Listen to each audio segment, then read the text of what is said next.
ఒక్క అణుబాంబు పడితేనే అక్కడ ఏ స్థాయిలో విధ్వంసం జరుగుతుందో ఊహకు అందదు. అలాంటిది వందల అణుబాంబులు ఒక దేశంపై పడితే ఎలా ఉంటుందో ఒకసారి ఊహించుకోండి. అదే మయన్మార్లో జరిగిందని అమెరికా భూగర్భ శాస్త్రవేత్త జెస్ ఫినిక్స్ తెలిపారు. ఇటీవల సంభవించిన భూకంపం 334 అణుబాంబుల శక్తిని ఒక్కసారిగా సృష్టించిందని వెల్లడించారు. అందువల్లే పెను విపత్తును మయన్మార్ ఎదుర్కొందని పేర్కొన్నారు. మయన్మార్ ప్రజలకు తీవ్ర విషాదానికి కారణమైన భూకంపం 334 అణుబాంబులతో సమానమైన శక్తిని విడుదల చేసిందని అమెరికాకు చెందిన భూగర్భ శాస్త్రవేత్త జెస్ ఫీనిక్స్ పేర్కొన్నారు. అంత శక్తి విడుదలవ్వడం వల్లే విధ్వంసం జరిగిందన్నారు. ఇండియన్ టెక్టానిక్ ఫలకాలు యురేషియన్ ప్లేట్స్ ను వరుసగా ఢీకొంటుండడం వల్ల నెలల తరబడి భూప్రకంపనలు వచ్చే అవకాశం ఉందని జెస్ ఫీనిక్స్ తెలిపారు. భవిష్యత్తులో మరిన్ని భూప్రకంపనలు వచ్చే ప్రమాదం ఉందని ఆమె హెచ్చరించారు. కమ్యూనికేషన్ అంతరాయం, మయన్మార్లో కొనసాగుతున్న అంతర్యుద్ధం కారణంగా పూర్తి స్థాయి విశ్లేషణకు, అక్కడి పరిస్థితులను బాహ్య ప్రపంచం గుర్తించడానికి అవకాశం లేకుండా పోయిందన్నారు.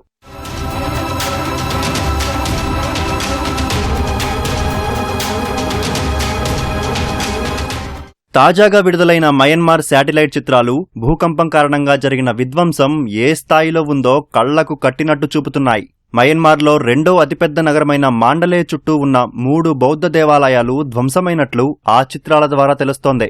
నివాస గృహాల సముదాయంగా ఉన్న మాండలేలోని ఓ ప్రాంతం నిమిషాల వ్యవధిలోనే అన్ని ఇళ్లు నేలమట్టమై చదునైన ప్రాంతంగా మారిన దృశ్యాలు భూకంప తీవ్రతకు అద్దం పడుతున్నాయి. మయన్మార్లో ఈ విపత్తు కారణంగా 30 లక్షల మంది నిరాశ్రయులైనట్లు ఐక్యరాజ్యసమితి అంచనా వేసింది.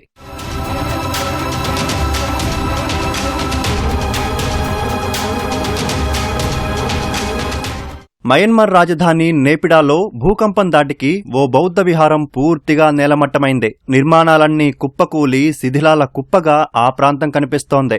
స్థానికంగా ఉన్న అంతర్జాతీయ విమానాశ్రయంలో కంట్రోల్ టవర్ ధ్వంసమవడంతో వాణిజ్య విమానాల రాకపోకలను రద్దు చేశారు. ముఖ్యంగా మయన్మార్లోని రెండవ అతిపెద్ద నగరం మాండలేలో భూకంపం కారణంగా ఎక్కువ విధ్వంసం జరిగింది. రహదారులు బీటలు వారాయి. కాస్త దూరం ప్రయాణించాలన్నా గంటల సమయం పడుతోందని వాహనదారులు చెప్పారు. విద్యుత్ సరఫరా మొత్తం స్తంభించిపోయింది. ఫలితంగా ఆ నగరాన్ని చీకట్లు అలముకున్నాయి. సుమారు 15 లక్షల మంది నిరాశ్రయులవ్వగా వారందరూ రాత్రుళ్ళు వీధుల్లో నిద్రపోయారు. భూకంప తీవ్రతకు అస్థిరంగా మారిన భవనాలు ఎప్పుడు కుప్పకూలుతాయో అనే భయంతో ప్రజలు ఆందోళన చెందుతున్నారు.